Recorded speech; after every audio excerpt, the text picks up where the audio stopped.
राम के देश में पेट्रोल सीता के देश से भी महंगा मिल रहा है और यहाँ तक कि रावण के देश से भी महंगा है। तो राम का सम्मान बचाने के लिए ही कुछ दाम अगर कम कर दे सरकार, टैक्स कम कर दे, तो जनता को बड़ी राहत मिल जाएगी और राम जी का भी सम्मान बहुत बच जाएगा। लेकिन आज बड़े शर्म की बात है, कितना बड़ा सोशल मीडिया सरकार के पास बैठा है और सोशल मीडिया पर यह ट्रेंड हो रहा है कि योगी हटाओ यूपी बचाओ। आज सोशल मीडिया पर जो लोक भवन में, जो उत्तर प्रदेश में बीजेपी के कार्यालय में लोग बैठे हैं, वो देखने, वो पूरी दुनिया देख रही है। इस तरह से किसी, अच्छा ऐसे चल रहा है, बिल्कुल किसी सरकार के लिए इस तरह से ट्रोल होना, इस तरह से ट्रेंडिंग होना, ये कोई मामूली बात नहीं है। जब से बीजेपी सरकार आई तब से मुर्गे बहुत डरे हुए हैं, क्योंकि दाल का दाम इतना ज्यादा हो गया है कि दाल कम और मुर्गा लोग ज्यादा प्रेफर कर रहे हैं।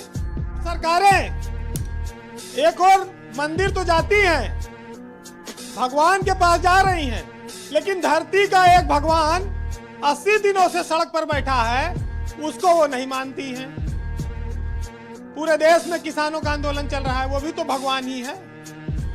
हमारे देश में डॉक्टर और किसान ये धरती पर भगवान माने गए और ये पहले काम आते हैं।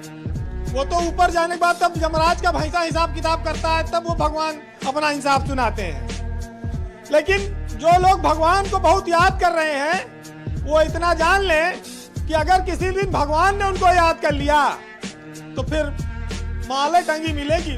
बीजेपी के नेताओं को, मंत्रियों को, विधायकों को ज्यादा फर्क इसलिए नहीं पड़ता है क्योंकि उनको या तो मोटी तनख्वाह या सरकारी गाड़ियों में या सरकारी व्यवस्था पर चलने पर महंगाई का बहुत पता नहीं लग पाता। एक बात तो साफ है कि सरकार चाहे किसान हितैषी हो ना हो, लेकिन हिंदू हितैषी सरकार है, तभी इसको इस देश में हिंदू मुसलमान के नाम पर धकाधक वोट दे रहा है बीजेपी को। और बीजेपी ये इसी वोट के दम पर जब सरकार बना लेती तो वो कहती कि हमारा सब फैसला सही है, चाहे हम महंगाई बढ़ावें, चाहे रोजगार न दें, चाहे पकौड़ा छनवाएं, चाहे भांग घोटाएं, चाहे हम दारू बिकवाएं लॉकडाउन में, हमारा हर फैसला सही है क्योंकि हमको जनता वोट दे रही है। इस देश में 5 करोड़ नौकरियां अब तक कोरोना में गई हैं। इनके लिए सरकार कहती है कि मनरेगा करो। भाई जो लड़का मल्टीनेशनल कंपनी में काम कर रहा है, वो मनरेगा में फड़ुआ चलाए और झुआ ढोए, मट्टी ढोएगा वो? अगर सरकार यही कराना चाहती है। ब्रजेश जी, एक साहित्यकार ने लिखा है, तो मनरेगा में क्या इसरो का काम कराएं, वैज्ञानिक बना दें? नहीं तो क्या महिला उठवाएंगे उनसे अब? और दूसरी बात यह है कि जो 50 किलो की बोरी यूरिया का आती थी, ये 45 किलो की हो गई। ये भी तो विकास है, एक तरह से आमदनी दोगुनी हो गई। डीएपी का रेट बढ़ गया, ये भी आप किसानों के फायदे के लिए कह सकते हैं। और जो डीजल का दाम बढ़ाया है, वो तो सब खैर किसानों की आमदनी कई गुना बढ़ा दिया उसने।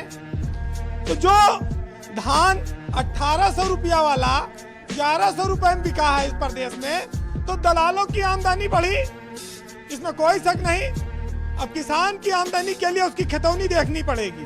तो ये झूठे वादे और झूठी बातों से किसका भला हो रहा है, ये देश की जनता तय करती है। हर 5 साल पे वो अपना मुस्तकबिल, अपना मुकद्दर वो तय कर रही है। आप ये अंदाजा लगाइए कि जब कोरोना काल में पूरी दुनिया में अर्थव्यवस्था गिर गई, भारत की अर्थव्यवस्था माइनस में चली गई, लोगों की नौकरियां चली गई, आत्महत्याएं हो रही हैं, तब ये कह रहे हैं आमदनी बढ़ा दी। तो आमदनी या तो फिर खाली इनकी बढ़ी इसलिए इनको एहसास है, और दूसरे का आमदनी की इनको पता नहीं है। असल में हमारे यहाँ धर्म बहुत महत्वपूर्ण मुद्दा है। आप ये देखिए कि धर्म के नाम पर, हिंदू मुस्लिम के नाम पर ही वोट पड़ता रहा, बहुत समय से पड़ता रहा। मंदिरों के पास हजारों करोड़ रुपया है पूरे देश में, लेकिन जनता कभी नहीं सवाल पूछती। चाहे भूखों मर जाए, चाहे इतनी बेरोजगारी आ जाए, नहीं कहती हमें दे दो, न सरकारें कहती हैं। अच्छा, बीजेपी तो जैसे कहीं चुनाव आता है तैसे राम मंदिर बनाना शुरू कर देती है, और जब तक चुनाव खत्म होता है तब तक इनके लेबर मिस्त्री सब भाग जाते हैं, मंदिर अधूरे रह जाता है। तो मंदिर नहीं बनाएंगे, लेकिन मंदिर के नाम पर कई बार सरकार बनाएंगे। अब देखिए, अब शुरुआत हुई है, शायद ये फाइनली बन जाए। जी। लेकिन इतना जान लीजिए कि जो लोग भगवान और इंसान सबको धोखा देते हैं, उनका भी रिटर्न टिकट कंफर्म है।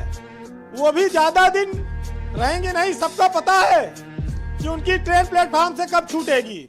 ईश्वर सबका हिसाब किताब रखता है।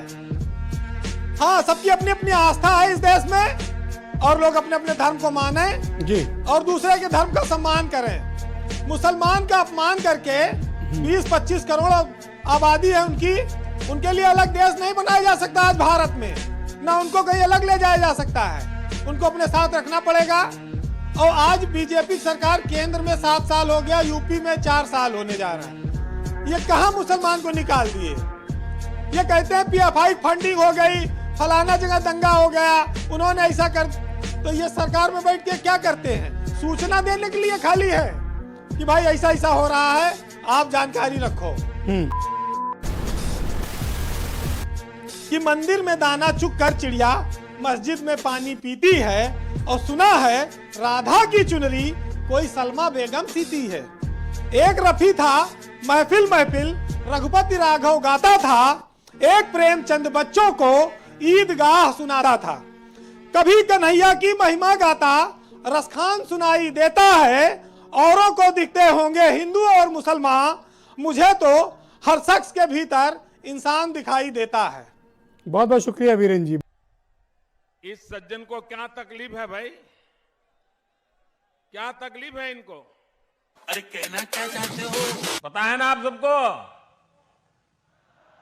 नहीं पता है? कहां पता है?